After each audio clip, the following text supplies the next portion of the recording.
Itu, selamat siang dan salam sejahtera bagi kita semua, Bapak, Ibu, beserta rekan-rekan media yang kami hormati.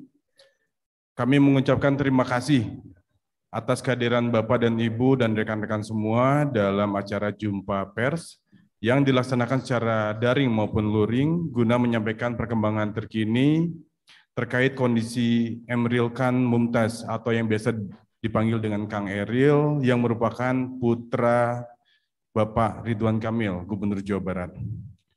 Dan tujuan diadakannya jumpa pers kali ini selain menyampaikan perkembangan informasi tadi, hal ini juga sebagai upaya kita bersama untuk meluruskan banyaknya atau beredarnya pemberitaan yang belum tentu benar dan belum tentu bisa dipertanggungjawabkan.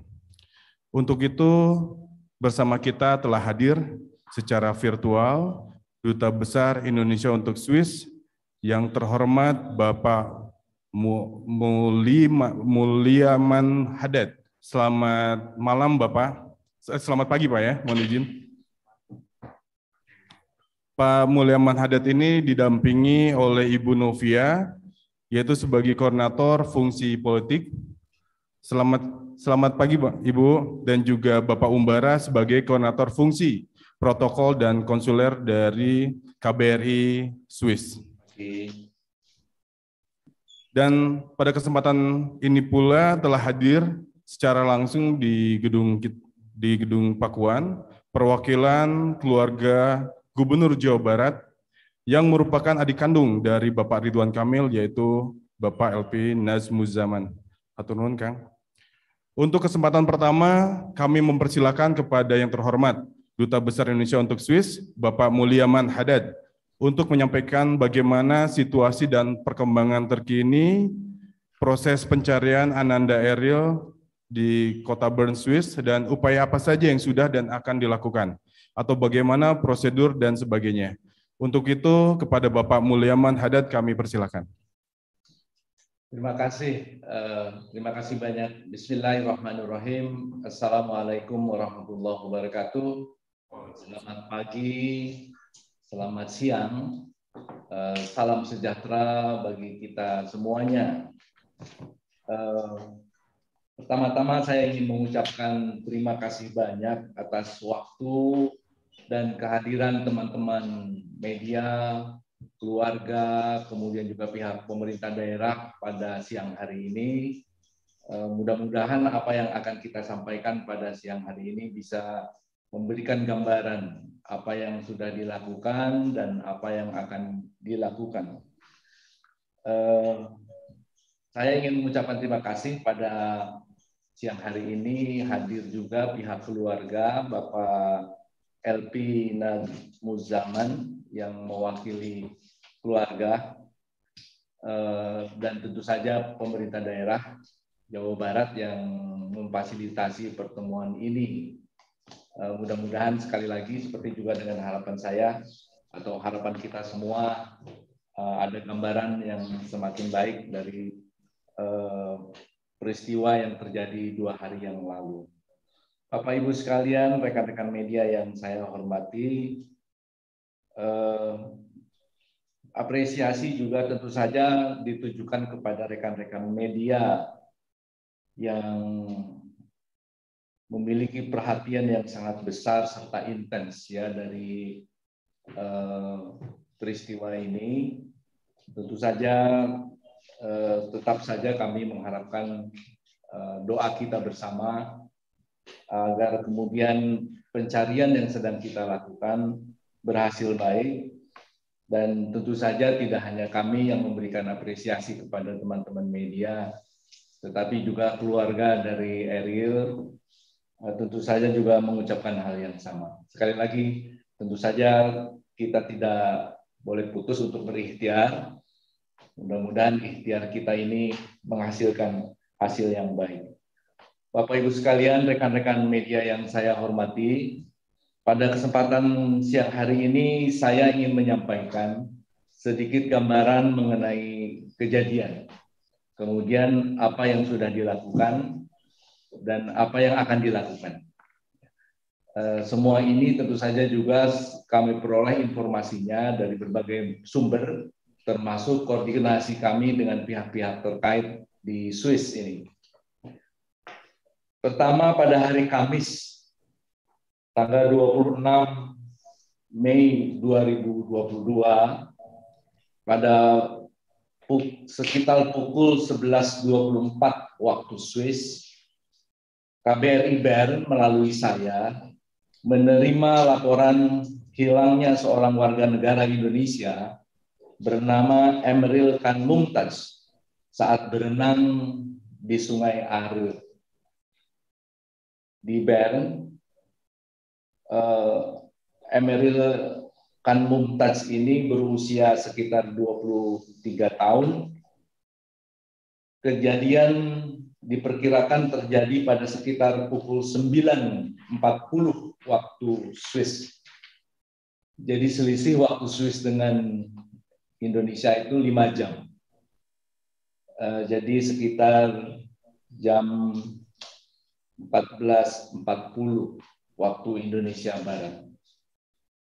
Saudara Eril yang tadi sudah disampaikan, putra dari Bapak Gubernur Ridwan Kamil, tiba di Bern bersama keluarga pada malam sebelumnya, yaitu hari Rabu 25 Mei 2022.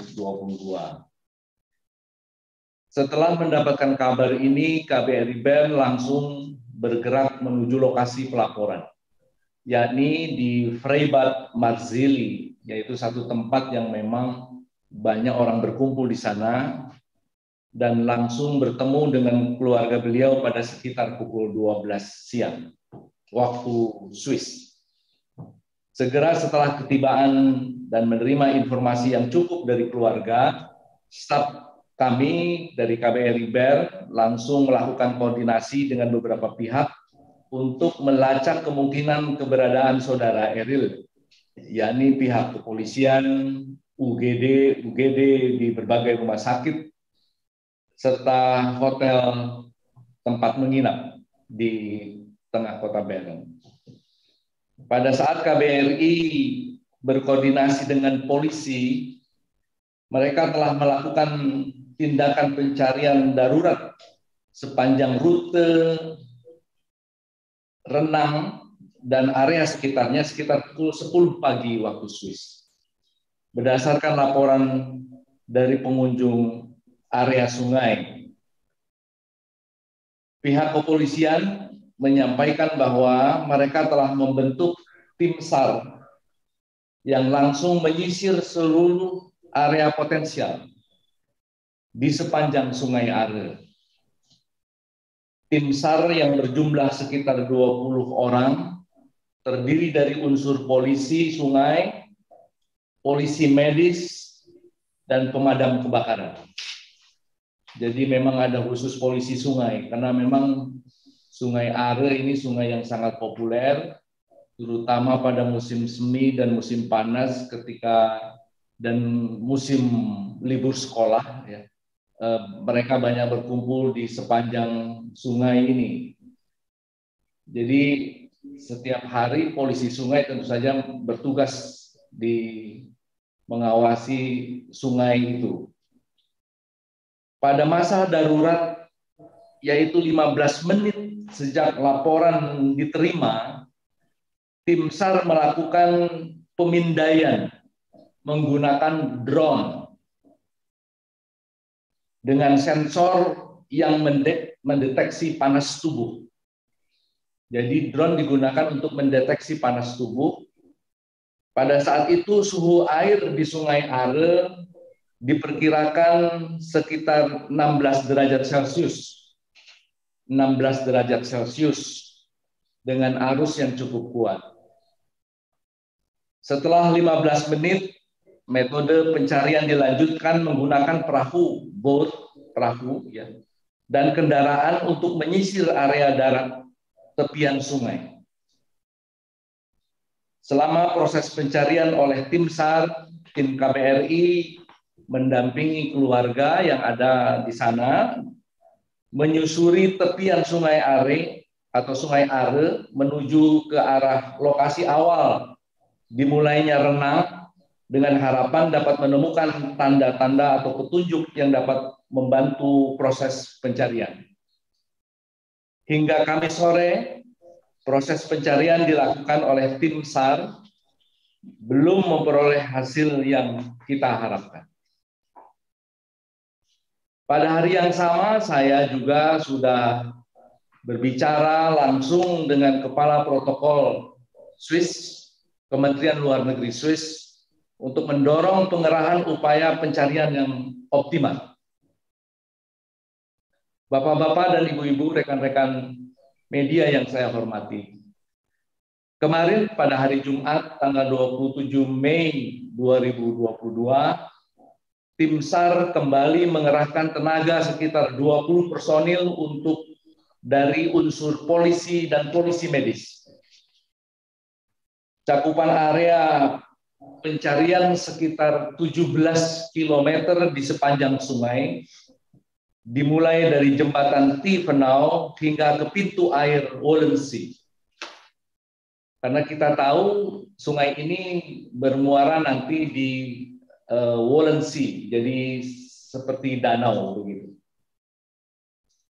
Metode pencarian di hari Jumat kemarin adalah menggunakan perahu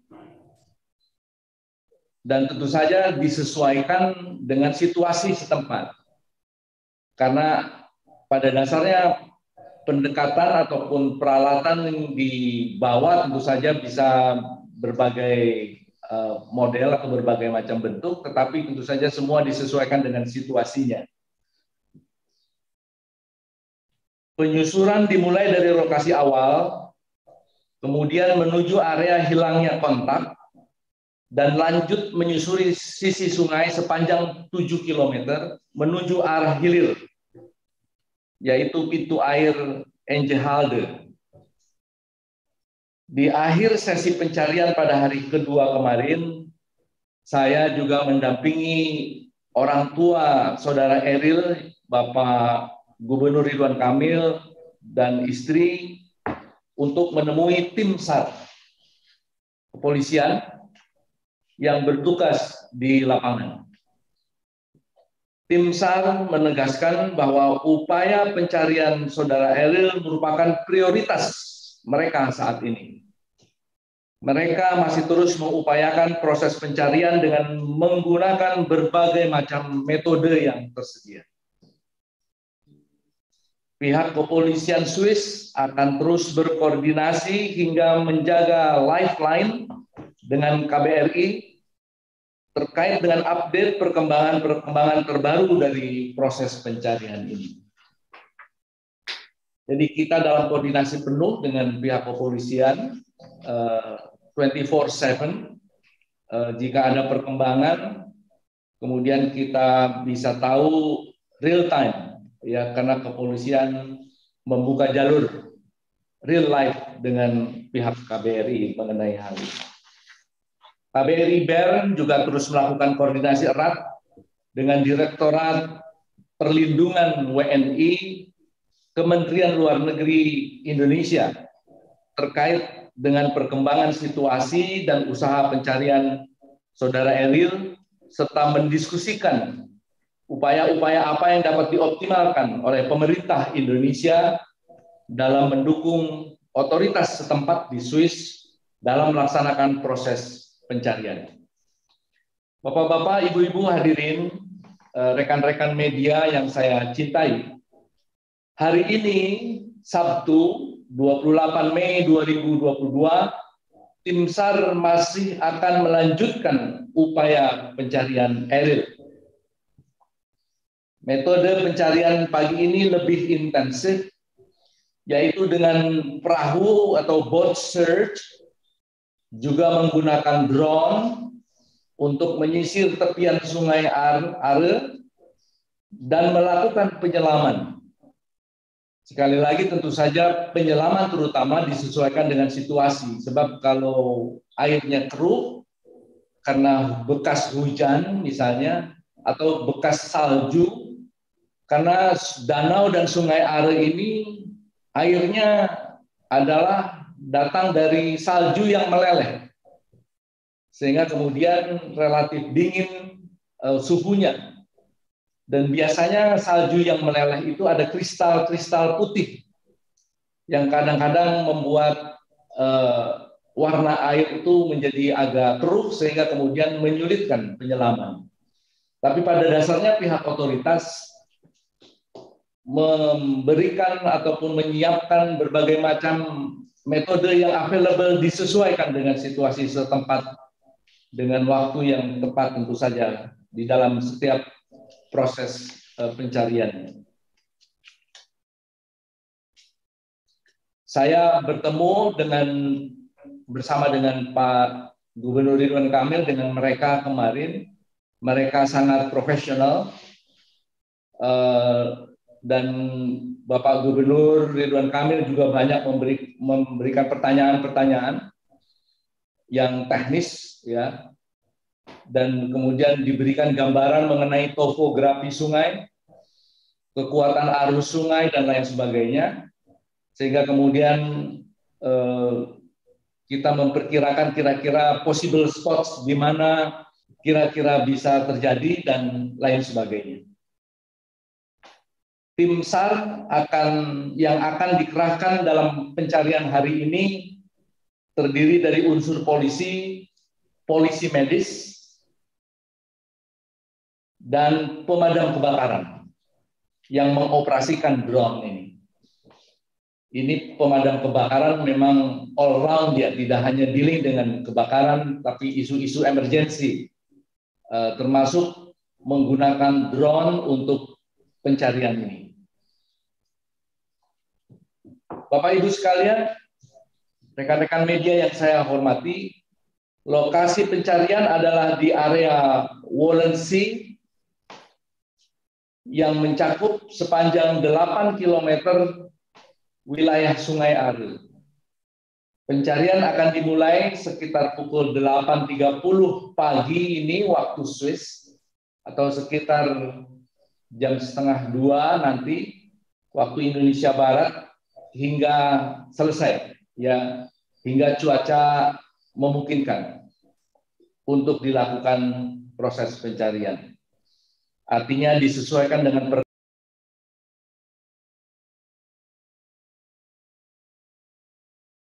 tentu saja pengembangan di lapangan. Tentu saja KBRI akan terus menjaga real-time komunikasi, jadi komunikasi yang real-time dengan pihak kepolisian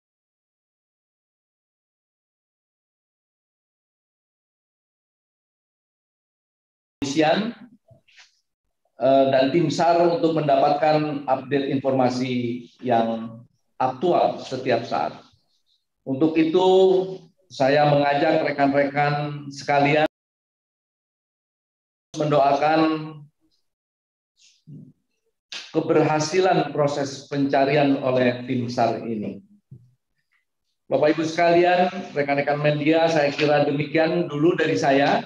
Mungkin nanti kalau ada pertanyaan-pertanyaan kita bisa berdiskusi. Demikian keterangan dari saya. Atas perhatian Bapak dan Ibu, rekan-rekan media, saya haturkan banyak terima kasih. Wassalamualaikum warahmatullahi wabarakatuh.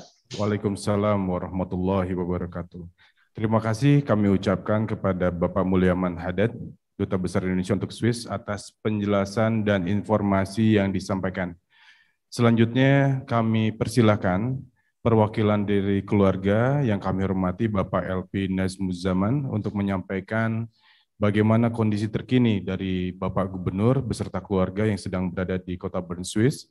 Apa saja upaya keluarga yang dilakukan dan apa ada pesan dari Bapak Gubernur, harapan keluarga, dan lain-lain yang perlu disampaikan. Untuk Bapak LP kami persilakan. Bismillahirrahmanirrahim. Assalamualaikum warahmatullahi wabarakatuh.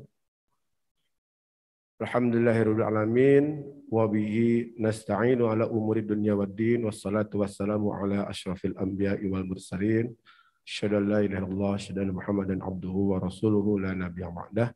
La haula wala quwwata illa billah.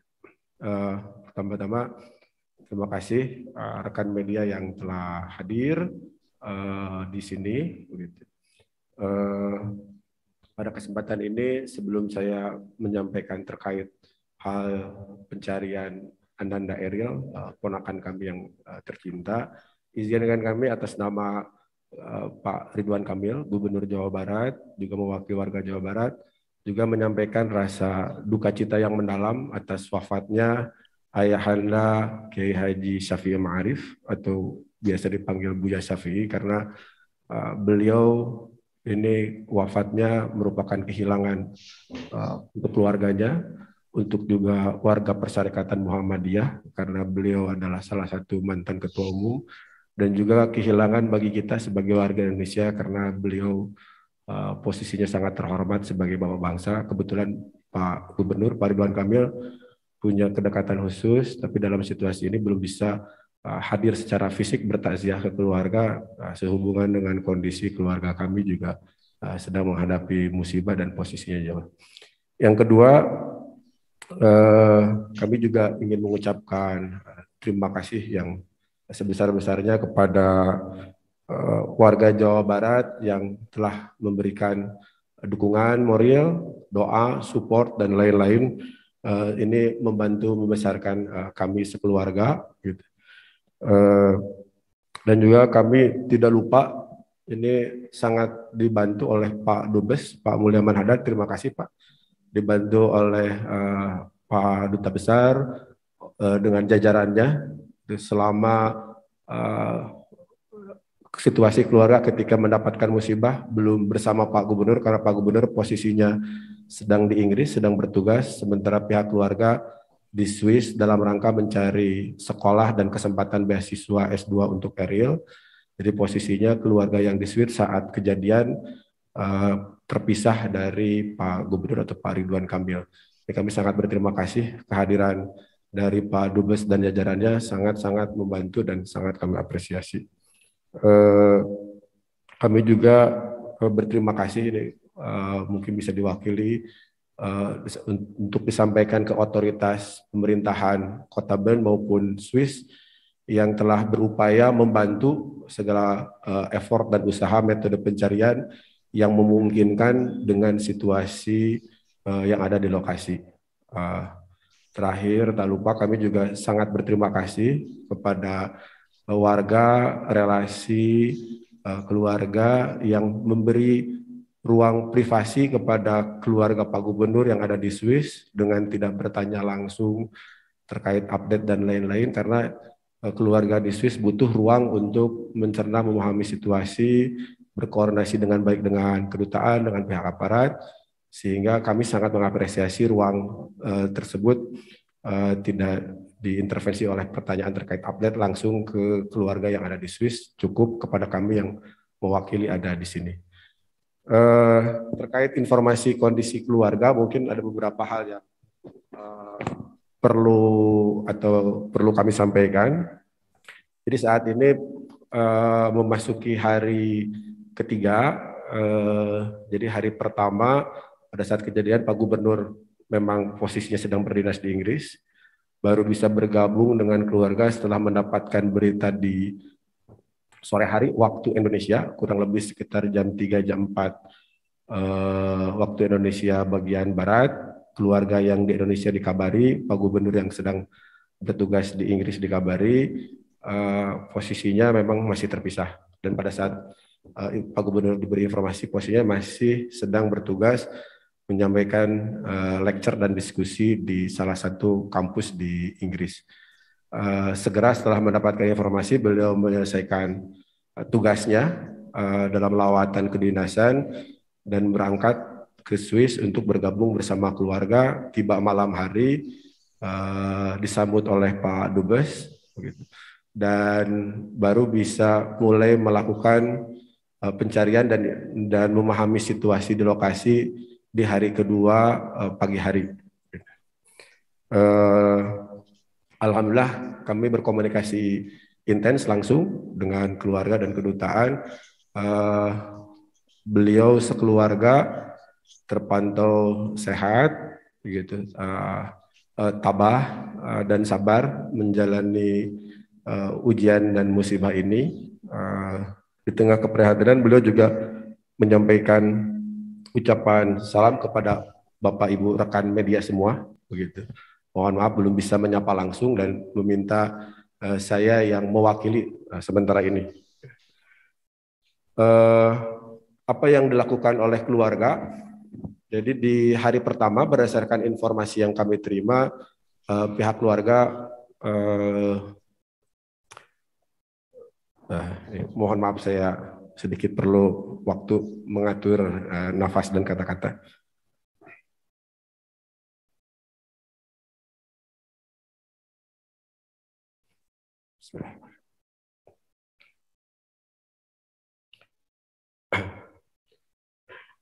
Saya mungkin sedikit bercerita situasi kejadian begitu dan yang kami terima dari pihak keluarga di Swiss. Jadi pada saat kejadian kurang lebih pihak otoritas Swiss mendengar ada laporan dari warga dan bergerak cepat sehingga kurang dari 10 menit polisi sudah berada di sekitar lokasi dan membantu pencarian.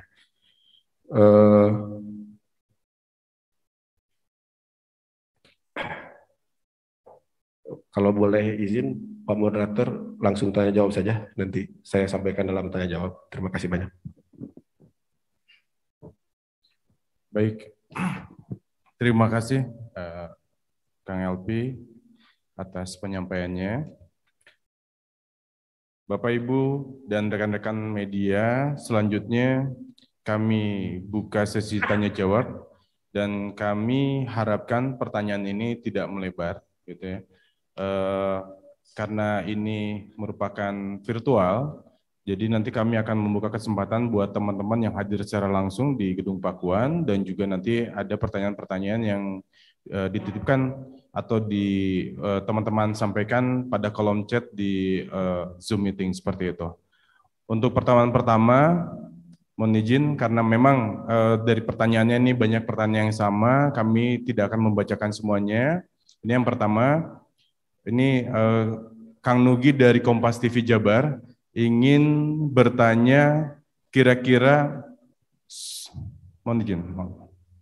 Oke, ingin bertanya kira-kira suhu air sungai saat kejadian berapa derajat dan apa hasil pencarian drone thermal seperti yang disebutkan tadi di keterangan pers? Apakah ada kemungkinan hipotermia terjadi mengingat waktu hilang dan pencarian cukup lama? Terima kasih. Baik, mungkin pertanyaan ini mohon izin bisa dijawab oleh Bapak Dubes. Mohon izin Bapak Mulyaman Hadad untuk menjawab pertanyaan secara langsung. Terima kasih banyak pertanyaannya. Seperti tadi saya sempat singgung sedikit, pada saat kejadian suhu air di sungai itu sekitar 16 derajat Celcius, 16 derajat Celcius ya. Dengan tingkat kekeruhan yang tadi saya sampaikan sebetulnya agak keruh gitu ya. Dibandingkan kalau situasi optimalnya air itu biru, bening dan terutama kalau tidak lama tidak ada hujan, musim panas misalnya, kekeruhan itu berkurang ya, sehingga dengan demikian terlihat warnanya biru dan bening ya. Apakah itu hipotermia saya belum bisa mengatakan, biar nanti ahli kesehatan saja yang mengatakan. Kita masih tentu saja menunggu perkembangan lebih lanjut. Bagaimana hasil dari drone thermal tadi? Seperti saya sampaikan, drone thermal itu efektif pada menit-menit awal, ya, ketika suhu panas badan itu masih bisa terdeteksi. Ya. Oleh karena itu maksimal menurut petugas SAR itu sekitar 15 menit, ya, setelah kejadian itu, ya. Jadi ketika kemudian thermal itu tidak bisa terdeteksi, efektivitas drone thermal itu menjadi berkurang.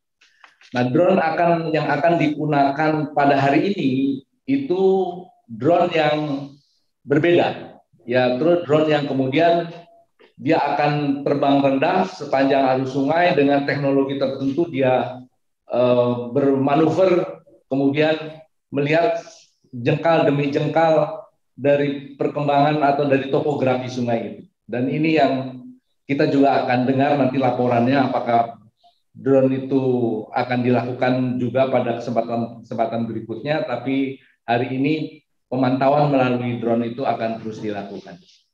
Pada prinsipnya, setiap metode atau cara yang dimungkinkan kita berharap bisa dimungkinkan agar kita istilahnya merasa bahwa sudah optimal semua upaya untuk mencari ini dilakukan.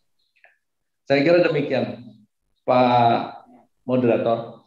Baik, terima kasih Bapak Mulyaman Hadad. Berikutnya ada pertanyaan dari Kang Handi Salam dari Radar Sukabumi. Saya ingin bertanya kepada KBRI Swiss soal kondisi air sungai Are, kenapa tiba-tiba menjadi deras daripada sebelumnya, sehingga putra sulung yang merupakan atlet renang terbawa arus. Berdasarkan media setempat, sejak Januari tahun 2022 lalu, perusahaan milik negara Swiss di bidang listrik, Alpiq di Windsau menyebutkan mengalirkan antara 15 dan 25 meter kubik air per detik ke jalur lama Are di Bendung Windsau. Itu 2 kali lipat dari tahun-tahun sebelumnya untuk pembangkit listrik tenaga air di Gosgen. Apakah KBRI mengetahui hal ini dan memberikan informasi kepada wisatawan WNI yang datang ke Sungai Are, dan untuk pencarian start di sana dilakukan sampai berapa hari? Demikian Bapak, mohon izin pertanyaan dari Saudara Handi. Terima kasih. Kondisi air itu sebetulnya selalu dalam situasi yang relatif konstan, ya, karena memang dari dataran tinggi ke dataran rendah, ya, sumbernya tentu saja dari melelehnya salju di atas gunung karena musim panas, dan kemudian itu menjadi sumber air yang besar. Swiss memang sangat diuntungkan karena topografinya, sehingga sumber listrik berbasis air itu menjadi bagian besar di dalam pemenuhan listrik negaranya. Ya, di samping ada sumber energi yang lainnya. Tapi peranan energi yang datang dari pemanfaatan arus air ini menjadi sangat dominan. Sehingga dengan demikian tentu saja memang tidak ada rekayasa arus, ya, karena memang secara konsisten arus akan seperti itu. Perbedaan mungkin terjadi dari hari ke hari karena tergantung bagaimana di awalnya itu, apakah ada tambahan hujan atau ada fenomena alam lainnya sehingga kemudian mempengaruhi debit air atau jumlah air yang meluncur menuju ke dataran yang lebih rendah. Jadi sama sekali tidak ada hal-hal yang saya kira spesial. Semua dari tahun ke tahun tentu saja sudah dipelajari, ya, sehingga dengan demikian arus memang selalu agak deras, ya, atau mungkin boleh dikatakan untuk ukuran kita itu cukup deras, ya. Dan itulah yang menarik bagi wisatawan karena derasnya air itu, ya. Karena anak-anak muda yang biasanya loncat dari jembatan tinggi senang betul dengan arus yang deras ini, gitu. Jadi memang bagi mereka ini satu istilahnya fenomena yang kemudian dimanfaatkan sebagai pusat wisata, ya, tidak hanya oleh masyarakat yang datang dari luar negeri tapi juga dari masyarakat setempat. Jadi tidak ada hal yang spesial. Dan tentu saja karena ini sudah menjadi satu hal sehari-hari, artinya kejadian yang normal sehari-hari, ditambah dengan penjelasan-penjelasan dan tambahan rambu-rambu di sepanjang sungai. Jadi sepanjang sungai juga pemerintah setempat sudah memberikan rambu di mana boleh meloncat, di mana dilarang meloncat, di mana ada batu dan seterusnya. Saya kira sudah cukup jelas. Juga disediakan di sepanjang sungai, ya, karena pemerintah juga menjaga betul konservasi topografi sungai ini, sehingga saya kira memang begitu adanya. Ya, mudah-mudahan ini bisa menjawab pertanyaan dari saudara siapa tadi, Adi. Ya, demikian Pak Moderator. Baik, terima kasih Bapak. Mohon izin Bapak, ini ada sedikit pertanyaan juga dari Ratna Rakyat Merdeka. Bagaimana mekanisme pencarian orang hilang di Swiss? Apakah ada limitasi waktunya Pak? Mohon izin Pak. Terima kasih atas pertanyaan ini. Sebetulnya tidak ada spesifik waktu, batas waktu maksimum kapan pencarian ini akan dihentikan. Karena ketika kemarin kami bertemu dengan tim SAR, mereka merasa, terutama jawaban dari polisi sungai mengatakan adalah menjadi tugas kami untuk setiap saat terus memantau keamanan dari sungai ini. Jadi dia atau mereka tidak mengatakan bahwa dalam beberapa hari misalnya tidak ditemukan, maka kemudian pencarian dihentikan. Tidak seperti itu. Pencarian akan terus berlangsung setiap hari, karena memang itu menjadi tugas dari mereka sehari-hari, memantau situasi setiap titik, setiap pojok dari sepanjang sungai yang sangat dilindungi itu, kemudian tentu saja menjadi bagian yang tidak terpisah dari upaya pencarian. Jadi pelaksanaan tugas sehari-hari sebagai bagian yang tidak terpisah dari upaya SAR yang juga menjadi program mereka. Jadi demikian, tapi mereka mengatakan ada 3 kritikal waktu penting. Ada istilahnya kritikal waktu penting. Pertama, 3 hari pertama itu biasanya sering ditemukan pada 3 hari pertama, tapi mayoritas kejadian serupa pada tahun-tahun sebelumnya itu 99,9% itu ditemukan dalam 3 minggu. Jadi itu menurut mereka, dari pengalaman mereka puluhan tahun menjaga sungai ini. Saya kira demikian Pak Moderator. Baik, izin Bapak, menyambung dari pernyataan Bapak tadi, di sini juga ada pertanyaan. Sejauh mana kendala yang dihadapi oleh tim SAR di sana dalam proses pencarian Kang Eril ini? Dan bagaimana antisipasi yang dilakukan agar pencarian tetap berlangsung secara optimal? Terima kasih. Kendala sangat situasional, ya, karena sangat ditentukan oleh situasi pada hari H di mana pelaksanaan pencarian itu dilakukan, terkait dengan derasnya arus air, kekeruhan arus air, dan lain sebagainya. Oleh karena itu, kendala-kendala alam ini tentu saja memang menjadi ciri khas kendala bagi para petugas SAR, ya. Nah, oleh karena itu tentu saja tidak ada spesifik kendala di luar itu. Ya, kendala-kendalanya sangat alami, ya. Jadi kita juga berdoa mudah-mudahan dalam 1-2 hari ini situasinya cerah sehingga kemudian mempermudah upaya pencarian. Kemarin kami juga diinformasikan oleh pihak SAR bahwa hari Sabtu dan Minggu ini probabilitasnya juga lebih tinggi, karena biasanya hari libur Sabtu dan Minggu hampir semua orang terjun ke sungai. Sehingga kemudian petugas SAR itu dibantu oleh kehadiran orang-orang itu ke sungai. Jadi hari Sabtu dan Minggu ini probabilitasnya kita harapkan bertambah, sehingga kemudian kita bisa memperoleh laporan dari tidak hanya dari petugas polisi, tapi juga dari masyarakat yang berenang di sungai, kalau itu ada di permukaan tentu saja, ya, atau ada terlihat dengan mudah oleh para anggota masyarakat. Jadi kita terus berdoa semoga mudah-mudahan Sabtu Minggu ini ada perkembangan baik. Demikian Pak Moderator. Baik, terima kasih. Kami mohon maaf nih Pak, banyak pertanyaan untuk Bapak, gitu. Ya. Namun sebelum saya melanjutkan membacakan pertanyaan dari kolom chat, di sini juga ada beberapa rekan yang hadir secara langsung ingin menanyakan secara langsung. Kami persilakan bagi rekan-rekan media yang akan menanyakan. Mohon izin menyebutkan nama dan media dan asal dari media, mangga. Saya Dendi dari kompas.com. Mungkin ke Pak LP sebagai pihak keluarga, Pak. Mungkin bisa diceritakan nggak sebelum Eril memutuskan berenang, apa sih sebetulnya yang dilakukan gitu di sekitar sungai? Tur nuhun. Bismillahirrahmanirrahim. Terima kasih Pak Dendi dari kompas.com.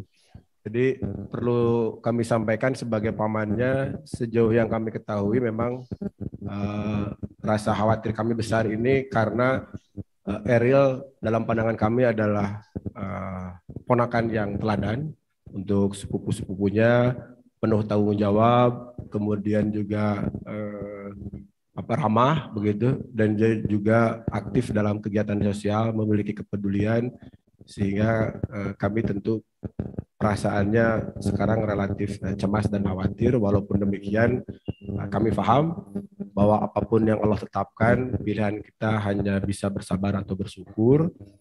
Dalam konteks pertanyaan tadi, dengan sifat Ariel yang penuh tanggung jawab, begitu, rasa kepedulian sosialnya tinggi karena beliau juga ponakan saya ini ketua zilenial, jadi sering beraktivitas sosial, memperhatikan sosial.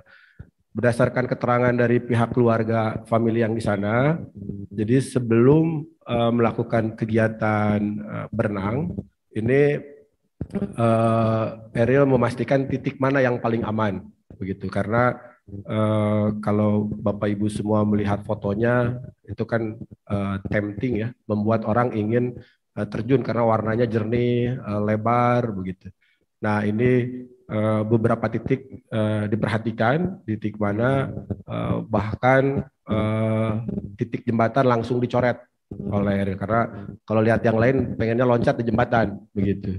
Ini dianggap tidak aman, dan dipastikan titik turunnya itu adalah turun yang ada tangga begitu. Jadi itu sudah dilakukan survei beberapa titik, jadi tidak langsung. Yang selanjutnya adalah juga memastikan tidak loncat, jadi turunnya perlahan begitu. Dan kalau dari sisi kesiapan, Ariel ini adalah termasuk pemuda yang rajin olahraga. Beliau bisa berenang begitu ya.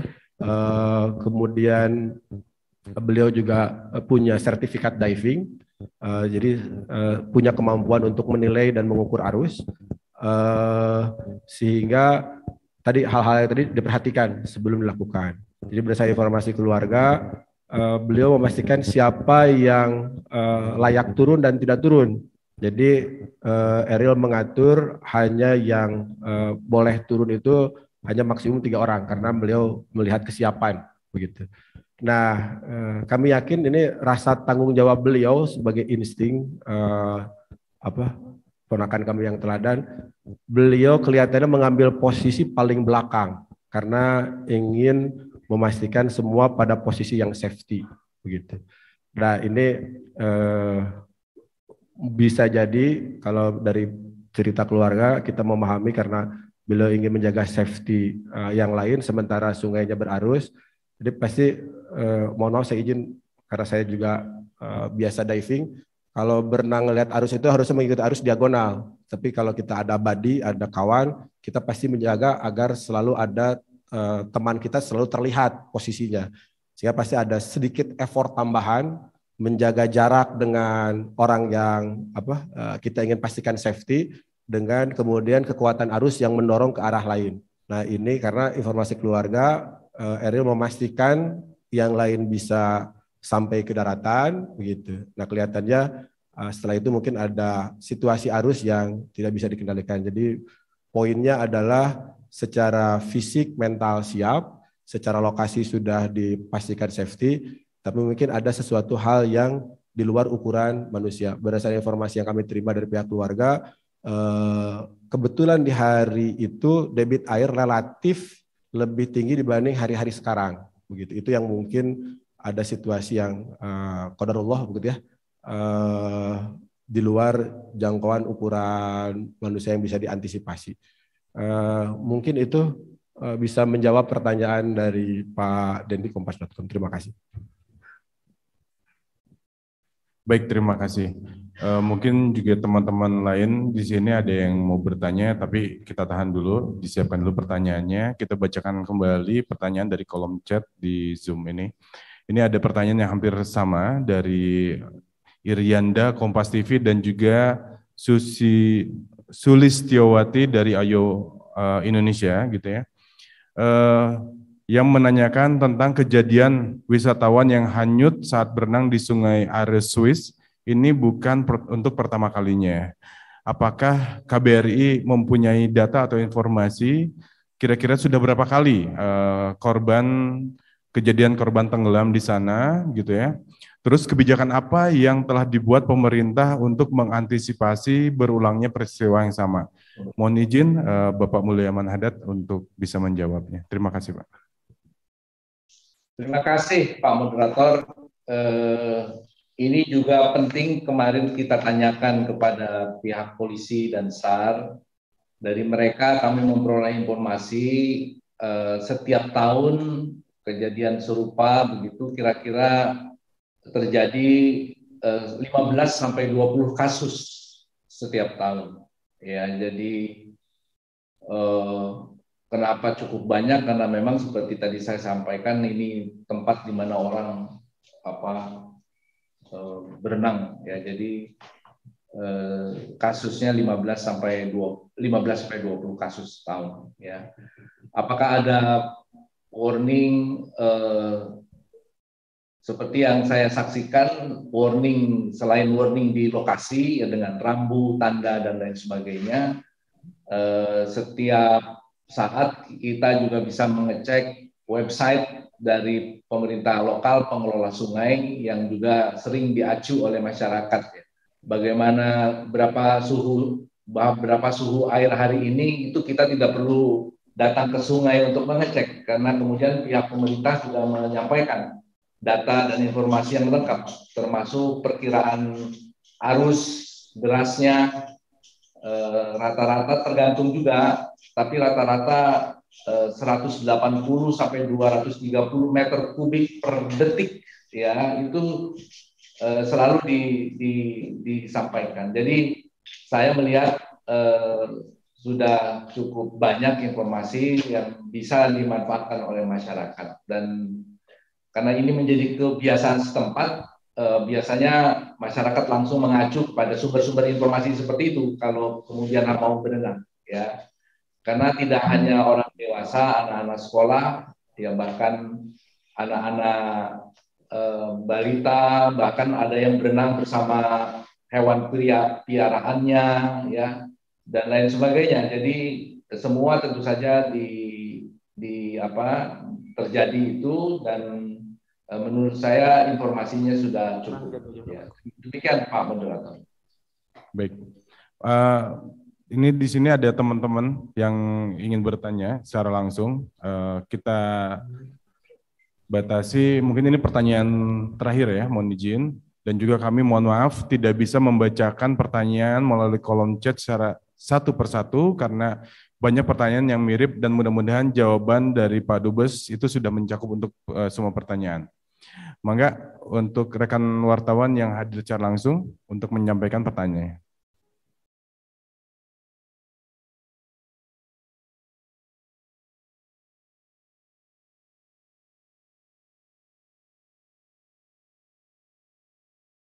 Oke, mohon izin Pak, perkenalkan saya Ulfa dari Kumparan. Izin bertanya terkait detail kejadian di sana yang sempat dikatakan kemarin itu yang berenang ada 3 orang, yaitu Kang Eril, adiknya Zara, dan 1 orang lagi ini siapa? Apakah temannya yang ikut dari Bandung atau dari mana? Dan selain 3 orang tadi, apakah ada protokoler yang ikut dari Indonesia? Selanjutnya, ketika 3 orang tadi berenang, di manakah posisi Ibu Atalia? Seperti itu. Baik, terima kasih. Mangga. Terima kasih dari Kumparan. Jadi perlu kami sampaikan yang pertama siapa yang ada di lokasi, gitu ya. Akan ada pihak dari protokol. Kalau dalam konteks pemerintahan provinsi, karena keberangkatan Ibu Atalia bersama anak-anak adalah kegiatan keluarga untuk mencari sekolah dan kesempatan beasiswa S2, jadi memang tidak ada pihak protokol yang menemani, karena pihak protokol melekat ke Pak Gubernur, dan Pak Gubernur kebetulan kegiatan dinasnya di terakhir posisinya sebelum pada saat kejadian musibah ini terjadi ada di Inggris, begitu. Jadi itu kaitannya. Kemudian yang kedua, bersama siapa? Dia bersama kawan mereka yang dikenal yang memang sudah lama tinggal di Swiss. Jadi artinya dalam konteks safety, ini memang berenang bersama orang yang sudah lama tinggal di Swiss dan memperhatikan situasi. Di antaranya adalah memastikan di daerah yang digunakan untuk renang itu ada wisatawan lain. Jadi informasi keluarga yang kami terima pada saat menentukan titik juga memantau ada lansia dan anak-anak di sekitar sehingga ukurannya harusnya safety. Tapi sebagaimana saya sampaikan tadi, mungkin karena ponakan kami ini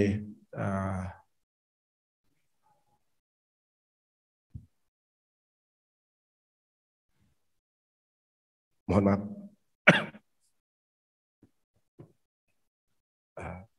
pemuda yang bertanggung jawab, begitu ya. Jadi insting alamiahnya, walaupun tidak diminta, menjaga kelompok, begitu. Termasuk memastikan bahwa ibunya juga tidak ikut turun. Jadi di lokasi memang bersama keluarga, begitu. Dan beliau memastikan hanya yang punya skill yang cukup, begitu. Jadi begitu situasinya. Jadi pada saat kejadian informasi dari keluarga memastikan yang dua sudah sampai, kemudian qadarullah tadi ada sesuatu yang mungkin tidak terduga, terbawa hanyut dan Eril berteriak help. Jadi kemudian keluarga yang ada di pinggir itu segera berlari mencari. Nah, teriakan help ini terdengar oleh warga yang ada di pinggiran sungai dan menelepon polisi. Di laporan keluarga adalah pada saat bertemu dengan polisi mungkin agak di hilir, itu posisinya polisi sudah tahu. Jadi kami sekali lagi mengapresiasi bagaimana kesigapan otoritas tempat memantau wisatawan, begitu. Kalau terjadi sesuatu, mungkin itu yang bisa kami sampaikan, begitu. Terima kasih banyak. Terima kasih Pak LP atas penyampaiannya. Bapak dan Ibu juga rekan-rekan media semuanya, mungkin kami cukupkan waktu untuk jumpa pers pada kesempatan yang baik ini. Insya Allah jika ada update terkini atau perkembangan lebih lanjut akan kami segera sampaikan. Tentu saja kami akan terus berkoordinasi dengan pihak KBRI. Untuk itu kami berterima kasih banyak kepada Bapak Mulyawan Haddad, Dubes Republik Indonesia untuk Swiss. Bapak terima kasih, dan juga Ibu Novia sebagai koordinator fungsi politik dari KBRI Swiss, terima kasih, dan juga Bapak Umbara, koordinator fungsi protokol dan konsuler dari KBRI Swiss. Kami ucapkan terima kasih. Sekali lagi kami ucapkan terima kasih kepada teman-teman yang hadir di dalam kesempatan baik ini. Insya Allah kita akan berjumpa di lain kesempatan. Kita tutup dengan hamdalah. Alhamdulillah, billahi taufiq wal hidayah. Wassalamualaikum warahmatullahi wabarakatuh.